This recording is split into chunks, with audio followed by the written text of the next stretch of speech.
तर question number 5B मधला B2 question तुम्हाला विचारला जातो, तो म्हणजेच की ड्राफ्टिंग अ स्पीच. तुम्हाला इथं स्पीच रायटिंग करायची असते. टोटल 5 मार्कासाठी तुम्हाला हा क्वेश्चन विचारला जातो. B1 सॉल्व करा किंवा B2 सॉल्व करा, कोणताही एक सॉल्व करा असं विचारला जातो. B1 आपण पाहिला डायलॉग रायटिंग, आज सेकंड आहे B2 तो म्हणजेच की ड्राफ्टिंग अ स्पीच. स्पीच तुम्हाला यामध्ये लिहायचं असते. तर स्पीच रायटिंग कशाप्रकारे करत असतात, 5 मार्क कसे आपण सिम्पली घेऊ शकतो हे आपण इथं पाहूया. तर चला पहा विद्यार्थी मित्रांनो, सर्वात अगोदर तुम्हाला इथं 5 मार्क घ्यायचे असतील तर 5 मार्कासाठी तुम्हाला टोटल 5 मार्क इथे डिवाईड केलेले आहेत. कशा पद्धतीने डिवाईड केलेले आहेत ते आपण इथं पाहूया. पण त्या अगोदर पहा की तुम्हाला इथं अर्थ समजून घ्यायचा आहे स्पीच रायटिंगचा. स्पीच म्हणजेच काय? स्पीच म्हणजे होते भाषण. ओके, स्पीच म्हणजे होते भाषण. भाषण तुम्ही ऐकलं असेल, भाषण तुम्ही दिलं असेल. भाषण तुम्ही ऐकलं तुमच्या शाळेमध्ये, भाषण तुम्ही दिलं असेल तुमच्या शाळेमध्ये. आता 10वीचे विद्यार्थी आहात, शाळेमध्ये जास्तीत जास्त तुम्ही भाषण दिलं असेल किंवा ऐकलं असेल. भाषणामध्ये काय काय असते पहा. भाषणामध्ये अगोदर तर काय, समजा तुम्ही स्टेजवर आहात, स्टेजवर गेल्यानंतर तुम्ही भाषणाची सुरुवात कशी करतात ते महत्त्वाचं असते. आता सुरुवात महत्त्वाची असते. सुरुवात महत्त्वाची कशी असते की समजा आता तुम्ही म्हणत असाल की इथं बसलेले सर्व माझे विद्यार्थी किंवा माझे टीचर्स, प्रिन्सिपल असं म्हणत असता, म्हणजे हे असते सुरुवात. आणि हेच तुम्हाला काय इंग्लिशमध्ये लिहायची असते.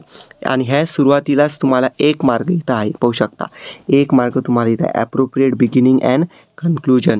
टोटल तुम्हाला इथं 1 मार्क आहे सुरुवातीला. आणि कन्क्लुजन म्हणजे शेवटी तुम्ही म्हणत असता की थँक्यू सो मच की माझे तुम्ही 2 शब्द ऐकले म्हणून त्याबद्दल तुमच्या सर्वांचा धन्यवाद. याला म्हणता इथं कन्क्लुजन वगैरे. ओके, याला म्हणता इथं अशा प्रकारे कन्क्लुजन. अशा प्रकारे तुम्हाला 1 मार्क आहे बिगिनिंग आणि एंडिंगला. त्यानंतर बॉडी. बॉडी म्हणजे पहा की use of the given points and additional points.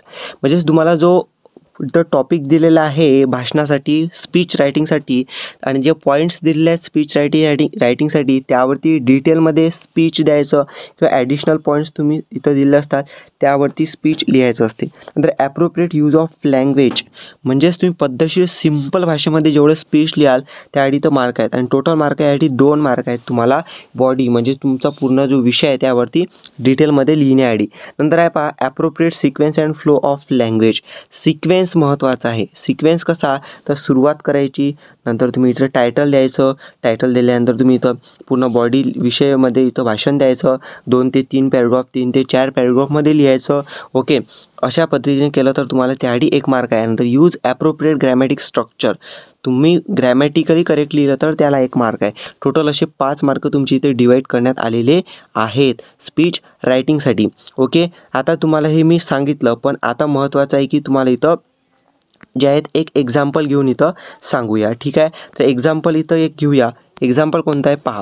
सर्वात अगोदर तुम्हाला इथं क्वेश्चन दिला असतो. सर्वात अगोदर तुम्ही क्वेश्चनचा अर्थ समजून घ्यायचा आणि क्वेश्चनमध्ये नेमका आपल्याला विषय कोणता दिलेला आहे, तो विषय कोणता आहे तो पाहायचं. आणि जो विषय असणार तो विषयावरती आपल्याला स्पीच रायटिंग करायचं आहे हे लक्षात घ्यायचं. जसं की आता पहा इथं आपण पाहू की prepare a speech on your favourite game. Okay, म्हणजे तुमचा जो फेवरेट गेम आहे त्याच्यावरती तुम्हाला इथं काय स्पीच लिहायचं.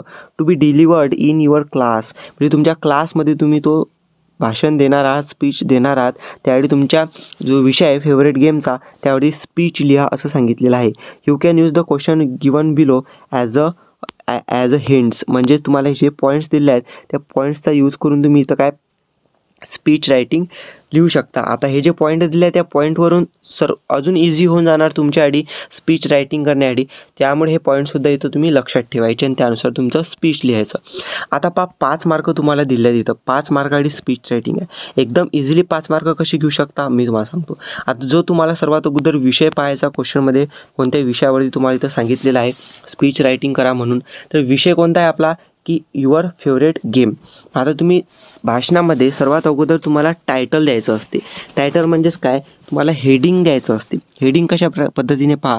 पहिलं हेडिंग द्यायचं तुम्ही माय फेवरेट गेम. ओके, समजा इथं टॉपिक आहे आपला युअर फेवरेट गेम, याच्यावरती स्पीच द्यायचं. मग सर्वात अगोदर तुम्ही इथं काय लिहायचं, टायटल लिहायचं. लक्षात ठेवा सर्वात अगोदर टायटल लिहायचं माय फेवरेट गेम, जो विषय असणार स्पीचचा त्याचा. आणि महत्त्वाचं लक्षात ठेवा, पेन आणि तुमचा जो वही आहे ते घेऊन बसत जा. जे व्हिडिओमध्ये सांगत आहे ते लिहून ठेवा, कारण की जर तुम्ही लिहून ठेवाल ते तुमच्या लक्षात राहील आणि बोर्ड परीक्षेसाठी तुम्ही इथं लिहू शकाल, एवढं लक्षात ठेवा. ओके, तर तुम्ही इथं अशा पद्धतीने लिहायचं. सर्वात अगोदर टायटल लिहायचं. ओके, टायटल लिहिल्यानंतर आता सर्वात महत्त्वाची गोष्ट इथं तुम्ही लिहायची ते म्हणजेच की अशी रिस्पेक्टेड सर और मॅडम किंवा डिअर फ्रेंड्स. ओके, जसं पत्रामध्ये तुम्ही लिहिलं असेल ना रिस्पेक्टेड सर मॅडम फॉर्मल लेटरमध्ये आणि डिअर फ्रेंड्स आपल्या इन्फॉर्मल लेटरमध्ये, अशा पद्धतीने लिहायचं. आता काय करायचं, समजा आता तुम्ही स्पीच रायटिंग करत आहात ना, तर स्पीच रायटिंग भाषण देतात तर असं इमॅजिन करायचं, असं इमॅजिनेशन करायचं की तुम्ही खरोखर तुमच्या वर्गामध्ये इथं स्पीच देत आहात आणि स्पीच देत आहात तर कशा पद्धतीने ते द्यायचं हे समजून तुम्ही इथं लिहायचं. जसं की आता पहिल्यांदा टायटल लिहिलं. सेकंड गोष्ट रिस्पेक्टेड, समजा तुमचे टीचर बसलेले असतात, तुमचे समोर फ्रेंड असतात, तुम्ही स्टेजवर आहात आणि समोर तुमचे फ्रेंड आहेत आणि ते फ्रेंड आहेत तर मग त्यांच्यासमोर तुम्ही काय देत आहात, तुमचं भाषण देत आहात. म्हणून हे लक्षात ठेवून तुम्ही काय इथं तुमचं भाषण लिहायचं द्यायचं. जसं की पहा आता रिस्पेक्टेड सर और madam and dear friends. Okay, म्हणजे माझे जे टीचर्स आहेत रिस्पेक्टेड आणि माझे फ्रेंड टुडे. आता इथं पहिला पॅराग्राफ छोटा लिहायचा आणि त्यामध्ये काय लिहायचं, सुरुवात अशी करायची पहा की today I am going to speak about. आता हे जे पहिलं वाक्य आहे today I am going to speak about, हे तुम्ही जे सुद्धा तुम्हाला इथं स्पीच रायटिंगमध्ये येणार आहे ते तुम्ही इथं सेम असं वाक्य लिहायचं. जो तुमचा टॉपिक असणार आहे a game of my choice किंवा माय फेवरेट गेम, हे तुम्ही इथं टॉपिक लिहायचं. म्हणजे हे वाक्य तुम्ही परमनंट ठेवा. ओके, पत्र लिहिताना सुरुवातीला भाषण देताना हे वाक्य तुम्ही इथं लक्षात ठेवा. स्टार्टिंगला today I am going to speak about, नंतर जो तुमचा टॉपिक असेल तो लिहायचा. ओके, नंतर I play most of outdoor games but I like the game cricket most. जो तुमचा टॉपिक आहे नंतर त्याला इथं सुरुवात करायची. आता लक्षात ठेवायचं की पुढे आपण भाषण देत आहोत तर त्या पद्धतीने आपण इथं भाषण द्यायचं. जसं की आता क्रिकेट आहे तर मग आपण असं लिहायचं क्रिकेटमध्ये की I like cricket because I watch India matches of cricket. India goes in various countries like England, Australia, West Indies, South Africa and play cricket. The cricket is of 3 formats, that is T20, 50 overs म्हणजे ODI games. Okay, and the test match. These are the 3 formats I know of cricket and these are only these formats I love because when India plays and our players plays I enjoy a lot. असं तुम्ही मनाने लिहू शकता. आणि ज्या विद्यार्थ्यांना इथं problem जाते इंग्लिश लिहिण्याआधी त्यांच्यासाठी एकच आहे की तुम्ही इथं मराठीमध्ये मनात वाक्य विचार करा आणि ते इंग्लिशमध्ये इथं लिहिण्याचा ट्राय करा. पहा तुम्हाला इथं लिहायचंच आहे. विदाऊट लिहायचं तुम्ही गेले ना तर तुम्हाला मार्क्स मिळणार नाहीत. लक्षात ठेवा, लिहावंच लागणार तुम्हाला. आणि भाषण देत आहात, भाषण लिहत आहात तर लक्षात ठेवायचं की समोर आपल्या पब्लिक आहे, समोर आपले विद्यार्थी आहेत, तुमचे फ्रेंड आहेत, टीचर आहेत, त्यांना उद्देशून इथं बोलायचं. ओके, की you know we some of our friends like cricket but some of our friends do not like cricket.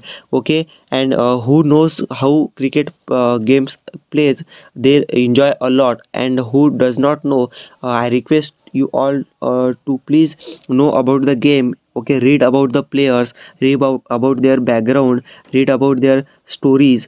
असं तुम्ही त्यांना म्हणजे भाषणा टाईप तुम्ही इथं लिहायचं. असं समजा की तुम्ही लिहून नाही राहिले, तुम्ही इथं भाषणच देऊ राहिले आणि इंग्लिशमध्ये.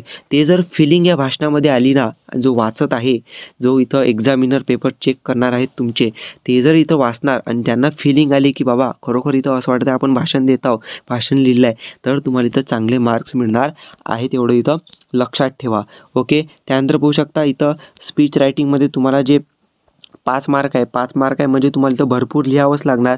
तर तुमचं जे पेज असणार आहे, ओके, तुमचं जे पेज असणार आहे तुमच्या ॲन्सर शीटचं बोर्ड परीक्षेमध्ये, तर ते जे पूर्ण पेज आहे त्या पेजवरती जे आहे तुम्हाला पूर्ण पेज तुम्ही इथं लिहू शकता. 5 मार्कसाठी आहे ना तुम्हाला, तर पूर्णच्या पूर्ण पेज तुम्ही लिहू शकता आणि तुम्हाला लिहायचंच आहे कारण की 5 मार्कसाठी आहे. फक्त एवढं लक्षात ठेवा की तुम्ही ते अर्थपूर्ण असायला पाहिजे.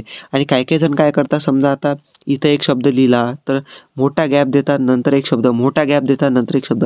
लक्षात ठेवा, पेपर चेक करणारा काही त्याला समजत नाही असं वगैरे नाही. पेपर चेक करणारा असतो त्याला एकदम समजून जातं बाबा एक शब्द लिहिल्यानंतर मोठा गॅप सोडल्यानंतर शब्द लिहिला, असं चालत नाही. पहा, तुम्ही जर एक पॅराग्राफही लिहिला पद्धतशीर आणि ते सुद्धा जवळजवळ शब्द लिहिले पण अर्थपूर्ण लिहिले तर 5 पैकी 5 मार्कसुद्धा तुम्हाला मिळू शकतात. एक पॅराग्राफ नाही, 2 ते 3 पॅराग्राफ समजा, पण लक्षात ठेवा अर्थपूर्ण असायला पाहिजेत आणि ते एक्झामिनर चेक करायला इझी जायला पाहिजे. अशा सोप्या पद्धतीने तुम्हाला लिहायचं असते. ओके, तर स्पीच रायटिंगमध्ये असंच लिहायचं. आणि स्पीच रायटिंगचा शेवट कशा पद्धतीने करायचा, तर शेवट अशा पद्धतीने करायचा की thank you for listening all my speech, because I am very I have given my all best here, delivering a speech, and you hear my speech very silently, my dear friends and my dear teacher. Thank you for giving me chance to speak about my favorite game, about my favorite players. Okay, thank you so much. आणि शेवट जे आहे ना, तुम्हाला इथं असंच करायचं आहे. शेवट तुम्हाला इथं भाषणाची थँक्यूनेस करावा लागणार आहे. ओके, थँक्यू सो मच लिहू शकता किंवा थँक्यू लिहू शकता. ओके, थँक्यू अशा पद्धतीने तुम्हाला शेवट करायचीच आहे स्पीच रायटिंगमध्ये. ओके, तर आपण पाहिलं स्पीच रायटिंग कशा पद्धतीने करायचं म्हणून. ओके, तर पुन्हा एक वेळ आपण रिवाईज करूया. पहा, स्पीच रायटिंगचं अगोदर काय, तर अगोदर तुम्ही इथं लक्षात ठेवायचं, अगोदर तुम्ही इथं तुमचं टायटल लिहायचं. ठीक आहे, टायटल कसं शोधायचं, जर जो प्रश्न आहे त्या प्रश्नामध्ये जो तुम्हाला विषय दिला आहे त्या विषयानुसार इथं टायटल लिहायचं. त्यानंतर तुम्हाला इथं काय रिस्पेक्टेड सर मॅडम जे असेल ते लिहायचं. त्यानंतर आता इथं respected principal, respected my dear friends असं येऊ शकते. ओके, त्यानंतर इथं today I am going to speak about, हे कॉमन वाक्य प्रत्येक स्पीच रायटिंगमध्ये तुम्ही सुरुवात करायची अशा पद्धतीने, जो विषय असणार त्याबद्दल इथं लिहायला सुरुवात करायची. त्यानंतर जो विषय दिला आहे त्यानुसार इथं लिहायचं. आणि महत्त्वाचं, जो क्वेश्चन तुम्हाला दिला आहे त्या क्वेश्चनमध्ये जर असे पॉईंट दिले असतील तर त्या पॉईंटनुसार तुम्ही इथं लिहायचं. कसं, समजा आता where it is played, how it is played, म्हणजे व्हेअर इट इज प्लेड म्हणजे कुठं खेळला जातो, तर तो एक आउटडोअर गेम आहे बाबा. ओके, हाऊ इज प्लेड म्हणजे तो कसा खेळला जातो. Who are the famous player, कोण फेमस प्लेयर्स आहेत. What about the popularity, popularity कशी आहे त्या गेमची. What are the rules, rules काय त्या गेमचे. What is the history of game, गेमचा इतिहास काय, हिस्ट्री काय आहे गेमची. तर अशा पद्धतीने हे पॉईंटनुसार सुद्धा तुम्हाला इथं लिहायचं असते. जे पॉईंट तुम्हाला दिले आहेत, पॉईंट दिले नसतील तर मनाने इथं लिहायचं. फक्त एवढं सांगितलेलं आहे की तुम्ही ॲक्च्युअलमध्ये स्पीच देतात, ॲक्च्युअलमध्ये भाषण देत आहेत, अशा फिलिंग घेऊन स्वतःला समजून तुम्ही लिहत राहायचं स्पीच. ओके, पॅराग्राफमध्ये आपण हे सुद्धा पाहिलं की पॅराग्राफ 3 ते 4 पॅराग्राफ तुम्ही इथं लिहायचे आणि पूर्ण एक पेज तुम्हाला इथं लिहावं लागणार. एक पेज लिहा किंवा 1.5 पेजसुद्धा लिहिलं तुम्ही चालणार आहे. ओके, कमीत कमी एक पेज तुम्हाला लिहायचं आणि शेवट तुम्हाला इथं थँक्यूने करायची आहे. तर अशा पद्धतीने स्पीच रायटिंग तुम्हाला करायची आहे. ओके, आणि त्यानंतर तुम्हाला इथं बरेच एक्झाम्पल दिलेले आहेत, तुम्ही इथं चेक करू शकता. अशा पद्धतीने तुम्ही स्पीच रायटिंगच्या एक्झाम्पलची प्रॅक्टिस करा. होऊ शकते यामधलंच एखादं स्पीच तुम्हाला विचारल्या जाईल, होऊ शकते. चान्स सांगत आहे, फक्त कन्फर्म नाही आहे. ही PDF तुम्हाला आपल्या कोर्समध्येच मिळणार आहे, तुम्ही हे घेऊन याची प्रॅक्टिस करू शकता. Okay, thank you.